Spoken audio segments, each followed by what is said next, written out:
Praise the Lord. सबको यीशु सहाय। आज के इस बाइबल अध्ययन में मैं आपका स्वागत करती हूँ। आज का हमारा विषय है विश्वास से जुड़ी आशीषें। और इस विषय को देखने के लिए हम एक पद का सहारा लेंगे।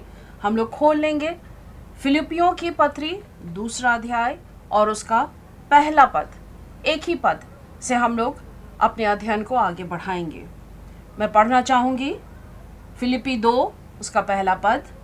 अतः यदि तुम्हें मसीह में कुछ प्रोत्साहन, प्रेम की सांत्वना, आत्मा की सहभागिता, प्रीति और सहानुभूति है, दूसरा पद भी मैं पढ़ती हूँ, तो मेरा आनंद पूर्ण करने के लिए एक ही मन, एक ही प्रेम, एक ही भावना और एक ही दृष्टिकोण रखो।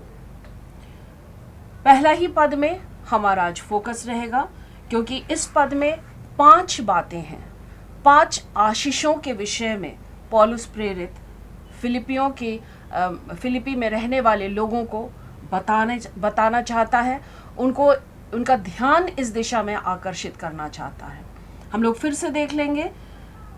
महत्वपूर्ण बात यह है, वो लिखना शुरू करता है, कहता है यदि, अतः यदि तुम्हें मसीह में कुछ। ये चैलेंज है हमारे लिए। हमें ध्यान देना है कि ये बातें हमें पाई जाती हैं कि नहीं, क्योंकि ये आशीषें जुड़ी हुई हैं हर वो शख्स के साथ जो कि विश्वास करना शुरू कर चुका है, प्रभु यीशु के साथ जीवन जीना आरंभ कर चुका है। वो विश्वास करता है कि यीशु ही उसका उद्धार करता है। वो विश्वास करता है कि यीशु ही स्वर्गीय पिता का इकलौता पुत्र है जो इस पृथ्वी पर आया और मनुष्यों के पापों के लिए उसने अपने प्राण दिए। वापस पद में हम लोग देखेंगे यदि तुम्हें मसीह में कुछ, और ये 5 बातें हैं। उसके बाद कौन कौन सी बातें हैं? पहला है प्रोत्साहन, अर्थात अंग्रेजी में जिसे कहते हैं एनकरेजमेंट, उत्साहित करना। प्रेम की सांत्वना, कंफर्ट फ्रॉम हिज लव। तीसरी बात है आत्मा की सहभागिता। ये आपने सुनी है और आप जानते हैं, यह आत्मा है पवित्र आत्मा, पिता का आत्मा, प्रभु यीशु का आत्मा। उसके साथ हमारा जो इंटरैक्शन है, सहभागिता है, जो हम उसके साथ व्यवहार करते, वो हमारे साथ व्यवहार करता है, वो है। चौथी बात है प्रीति, वो भी प्रेम का एक पहलू है। और 5वीं बात है सहानुभूति। अब ये सारी जो बातें हैं ये हम मसीह यीशु में प्राप्त करते हैं उसी समय जब हम विश्वास लाते हैं प्रभु यीशु पर। इस पद के आधार पे पौलुस हमें बताना चाहता है कि हम इस बात के लिए कॉन्शियस हो जाएं, सचेत हो जाएं कि हम में ये बात पाई जानी चाहिए। अलग अलग लोगों के लिए उसका डिग्री, उसका इंटेंसिटी अलग हो सकता है, लेकिन कमोवेश सब में ये बातें पाई जानी चाहिए। अगर नहीं पाई जा रही हैं तब हमें अपने कमर को कसना है, वचन से और अधिक शिक्षा प्राप्त करना है। अब इन 5 बातों को हम लोग एक बार देखेंगे। ये विश्वास से जुड़ी बातें हैं। और अगर आप मछली बाइबल पढ़ते हैं तो उस 2 अध्याय का एक शीर्षक दिया गया है, साइड हेडिंग है, मसीह की दीनता का अनुकरण। ये सारी बातें हमें मसीह से ही, मसीह के द्वारा, मसीह के लिए प्राप्त होती हैं और पिता की महिमा के लिए प्राप्त होती हैं। ऐसे तो हम विश्वास जब करना आरंभ करते हैं तो बहुत सारी आशीषें हमारे लिए खुल जाती हैं स्वर्ग की ओर से। और वो आशीषें हर तरह की होती हैं। हमारी सांसारिक ज़रूरतों को पूरा करने की भी वो आशीषें होती हैं, इमोशनल नीड्स को पूरा करने की वो आशीषें होती हैं। लेकिन ये जो 5 बातें हैं ये विशेष रीति से स्वर्गीय बातें हैं। धार्मिकता की आशीषें, धार्मिकता के मार्ग में आगे बढ़ने के लिए, धार्मिकता में दृढ़ता प्राप्त करने के लिए ये 5 बातें हैं। तो जितने लोग बहुत गंभीर हैं कि वो प्रभु यीशु का अनुकरण करें, लगातार उसके करीब आए, लगातार उसके खोजी बने रहें, यहोवा परमेश्वर का भय में बढ़ते चले जाएं, वो इन 5 बातों पर बहुत गौर से ध्यान रखें और इसको व्यवहारिक रीति से अपने जीवन में लागू करने की पूरी कोशिश करें। तो लागू करने के लिए हमें पहले समझना है। हम कुछ रेफरेंसेस देख लेंगे। पहला जो है मसीह में प्रोत्साहन, एनकरेजमेंट इन क्राइस्ट। हम एक पद आप लोगों को बताना चाहते हैं, रोमियो की पत्री उसका 15वां अध्याय और उसका 5 और 6 पद। रोमी 15, 5 और 6 मैं पढ़ के आपको बताना चाहती हूँ। अब परमेश्वर जो धैर्य एवं प्रोत्साहन देता है, तुम्हें ऐसा वरदान दे कि तुम मसीह यीशु के अनुसार आपस में एक मन रहो, तुम एक चित्त और एक स्वर होकर हमारे प्रभु यीशु मसीह के पिता परमेश्वर की स्तुति करो।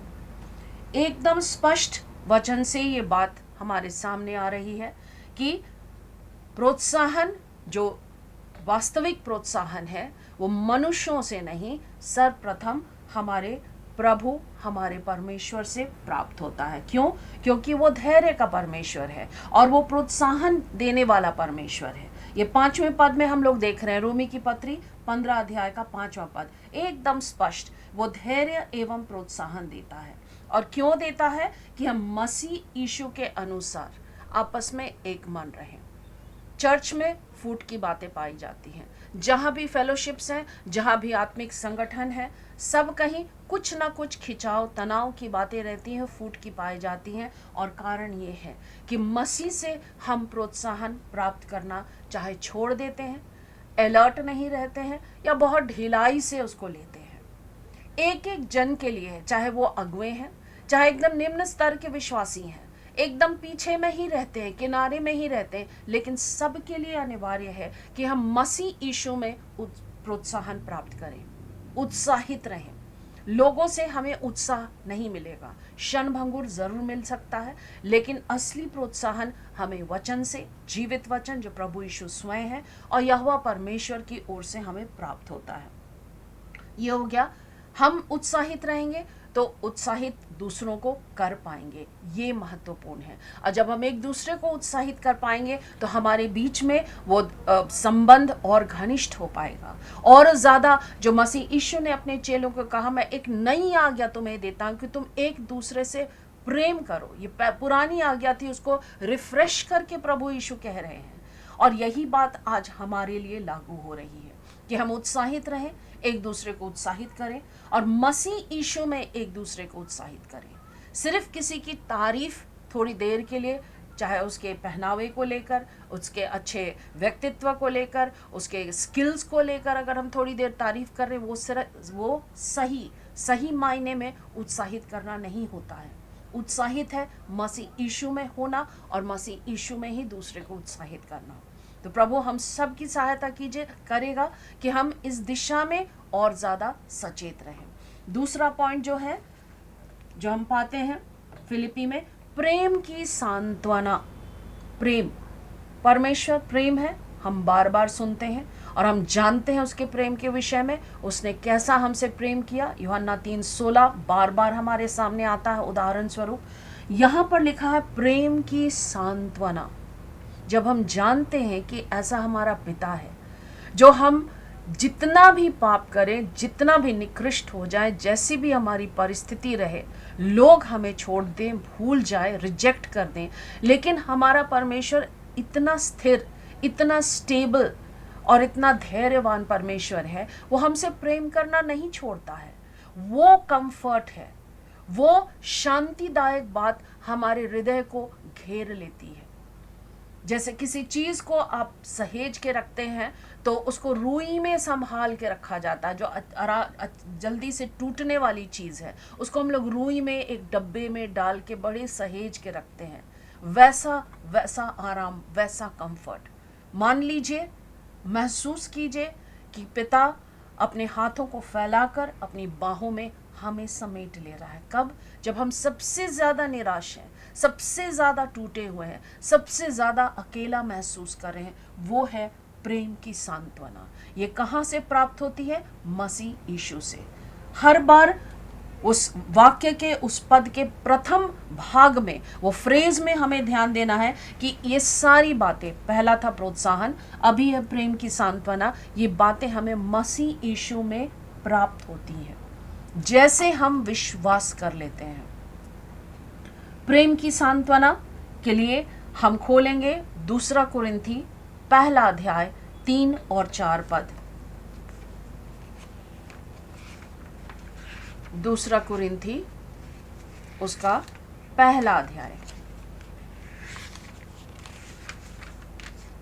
और उसका 3 और 4 मैं पढ़ देती हूँ। धन्य है परमेश्वर हमारे प्रभु यीशु मसीह का पिता, जो दयालु पिता और समस्त शांति का परमेश्वर है। वह हमें हमारे सब क्लेशों में शांति देता है कि हम भी उनको जो क्लेश में हो वैसी ही शांति दे सकें जैसी परमेश्वर ने स्वयं हमको दी है। अंग्रेजी ट्रांसलेशन में ये शांति की बात कंफर्ट लिखी गई है, द कंफर्ट ऑफ लव। हम किसी को शांति पहुंचा सकते हैं जो दुख में है, जो पीड़ित है। कब? जब हमने स्वयं ये शांति परमेश्वर पिता से प्राप्त की है, प्रभु यीशु के द्वारा। प्रभु का धन्यवाद हो। बार बार ये पद मैं पढ़ना चाहती हूँ आपके लिए। इसमें लिखा है, हम भी उनको जो क्लेश में हों वैसी ही शांति दे सके जैसी परमेश्वर ने स्वयं हमको दी है। ध्यान देने वाली बात है मेरे प्रियो। जो कुछ हम प्राप्त करते हैं मसीह यीशु के द्वारा, परमेश्वर पिता में आशीष के रूप में देते हैं, उसको हमें अपने लिए समेट के नहीं रखना है, उसको हमें शेयर करना है, दूसरों तक पहुंचाना है। जैसा प्रकाश फैलता है वैसे ही ये आशीषें फैलती हैं। दूसरों को लाभ मिलना चाहिए, नहीं तो आत्मिक आशीषों में आगे बढ़ना आसान नहीं है, कठिन हो जाता है, स्लो प्रोसेस हो जाता है। तो ये बात हमने देखी, कंफर्ट फ्रॉम हिज लव, प्रेम की सांत्वना। तीसरी बात में हम लोग आगे बढ़ेंगे, आत्मा की सहभागिता। पवित्र आत्मा जो है वो पिता का आत्मा है, प्रभु यीशु का आत्मा है। सोच के ही अद्भुत लगता है कि जो त्रिएक परमेश्वर का एक अहम भाग है उसको पिता ने हमारे पास भेज दिया इस पृथ्वी पर, हर पल 24/7 हमारे साथ रहने के लिए। और उसके साथ सहभागिता करना मतलब लगातार उनके साथ इंटरैक्ट करना, और वो हमेशा तैयार रहते हैं हमारे साथ इंटरैक्ट करने के लिए। बात है हम कितने तैयार पाए जाते हैं। ये आशीष हमें मिल जाती है उसी समय से, उसी पॉइंट ऑफ टाइम से जब हम प्रभु यीशु को प्रभु बोलने लगते हैं, प्रभु मानने लगते हैं मन से और आत्मा में, और उसी समय से पवित्र आत्मा हमारे साथ जुड़ जाता है। हम अभिषिक्त हों चाहे ना हो, लेकिन उसी समय से पवित्र आत्मा का काम हो जाता है हम पर छाया करना और हमारे साथ फेलोशिप करना। लेकिन वो तब आएगा जब हम उनको निमंत्रण देंगे। और पवित्र आत्मा के साथ सहभागिता करना मतलब पिता के प्रेम में बढ़ना, विश्वास में बढ़ना, प्रभु यीशु के का अनुसरण करने सकना। ये सारी आशीषें सब इन बातों के साथ जुड़ी हुई हैं, लगी हुई हैं, और ये बहुत महत्वपूर्ण है। इस बात को कितने लोग नज़रअंदाज कर जाते हैं, ध्यान नहीं देते हैं, पवित्र आत्मा पर विश्वास ही नहीं करते आधे से ज़्यादा लोग, और जो करते हैं उनके व्यक्तित्व को समझते नहीं हैं और बार बार उसे शोकित करते हैं। तो हमें ध्यान देना है कि पवित्र आत्मा हमें गिफ्ट के रूप में दिया गया है और उसकी सहभागिता अनुग्रह के आशीष हमारे लिए है, उसका पूरा पूरा लाभ हमें उठाना है। चौथी बात में हम लोग आगे बढ़ेंगे, प्रीति। प्रीति लिखा हुआ है हिंदी ट्रांसलेशन में, अंग्रेजी ट्रांसलेशन में लिखा हुआ है अफेक्शन। मैंने कहा था पहले, मैं दोहरा रही हूँ, प्रेम का ये एक पहलू है, सबके लिए एक अफेक्शन रखना, प्रेम रखना, प्रीति रखना। और ये तब होगा जब हमारे हृदय में स्वर्गीय प्रेम उंडेला जाएगा। ये कब होगा? जब अपने हृदय को पूरी तरह से प्रभु के लिए खोलेंगे, जब हम चाहेंगे कि हम पूरी रीति से प्रभु यीशु का अनुसरण करें, तभी ये प्रेम हमारे हृदय में पहुंचता है। इसीलिए इसका ये अर्थ निकल रहा है कि एफर्ट हम लोग को लगाना है, पहल हम लोग को करना है, तब हम अपने बिरादरी से, अपने भाई से, अपने बहन से, माता पिता से, जितने रिश्तेदार हैं, रिश्तेदारों के अलावे जिनके साथ हमारा उठना बैठना होता है, वर्क प्लेस में जिनके साथ हम काम करते हैं, हम उनके लिए भी प्रीति रखेंगे, एक सहानुभूति हमारे अंदर रहेगी। और ये प्रभु चाहते हैं, हम किसी को रिजेक्ट नहीं करें, किसी को हीन दृष्टि से ना देखें, लेकिन सबसे प्रेम करें। यही प्रभु परमेश्वर चाहते हैं, प्रभु यीशु चाहते हैं। पांचवी बात है सहानुभूति, किसी के साथ उसके दर्द में शामिल होना। प्रभु हमारे यीशु जो मसीह हैं, जिन उनके हृदय के विषय में हम जानते हैं, जब वो भीड़ उनके पीछे चलती थी और उनको देखते थे तो वो सहानुभूति से भर जाते थे। अंग्रेजी बाइबल के ट्रांसलेशन में लिखा है he was filled with compassion. उनका हृदय पसीज जाता था उन भीड़ लोगों को देखकर, क्योंकि वो कैसे दिखते थे? ऐसे भेड़ों की नाई जिनका कोई चरवाहा नहीं है। और ये कंपैशन, ये इमोशन परमेश्वर पिता चाहते हैं कि हमारे हृदय में हो, और वो देते हैं। हम कितना उसे ग्रहण करते हैं, क्योंकि जैसा मैंने शुरुआत में कहा, ये पांचों बातें ये स्वर्गीय आशीषें हैं जिनके लिए हमें गंभीर होना है, जिनको प्राप्त करने के लिए हमें लगातार प्रयत्नशील होना है, लगातार प्रार्थना भी करना है। यूं ही कंपैशनेट हृदय की आशीष हमें नहीं मिल जाएगी अगर हम अपने हृदय को कठोर बना के रखे हुए हैं, अगर हमारा हृदय ढिठाई से भरा हुआ है, हमें ये आशीष नहीं मिलेगी। हमें अपने हृदय को परमेश्वर पिता के सामने खोल देना है, प्रभु से निवेदन करना है, याचना करनी है कि प्रभु और अधिक अपना प्रेम हमारे हृदय में उंडेलिए। तो ये सारी बातें जो हैं, पांचों बातें जो हैं, उनके विषय में, ये कंपैशन के विषय में हम लोग कुलीसी 3:12 में देख लेते हैं। कुलूसियों की पत्री उसका 3 अध्याय और 12वां पद में लिखा है, अतः परमेश्वर के उन चुने हुओं के सदृश जो पवित्र और प्रिय हैं, अपने हृदय में सहानुभूति। पहला जो क्वालिटी लिखा हुआ है वो है सहानुभूति, और उसके बाद लंबा लिस्ट है, करुणा, दीनता, विनम्रता और सहनशीलता धारण करो। ये परमेश्वर की इच्छा है। उसे अच्छा लगता है जब उस पर विश्वास करने वाले सहानुभूति अपने हृदय में रखते हैं। और सहानुभूति दूसरों के लिए, उनकी परिस्थितियों के लिए, उनकी कमी कमजोरियों के लिए। जब सहानुभूति हमारे हृदय में रहेगी तो हम जजमेंटल नहीं होंगे, हम दोष लगाने वाले नहीं होंगे, और इस रीति हम अपना प्रोटेक्शन करेंगे। हम वैसे ही चाल चलेंगे जैसा प्रभु यीशु चलते थे, जैसा वो चाहते हैं कि हम चलें, उनका अनुसरण कर करके। तो मेरे प्रियो, सब के सब हम लोग जानते हैं बाइबल के वचनों को बहुत अच्छी तरह से। ज़रूरत है कि हम उनका अध्ययन करें, एक एक शब्द, एक एक पद पर जब हम ध्यान देते हैं तो बहुत गहरी बातें सामने आती हैं।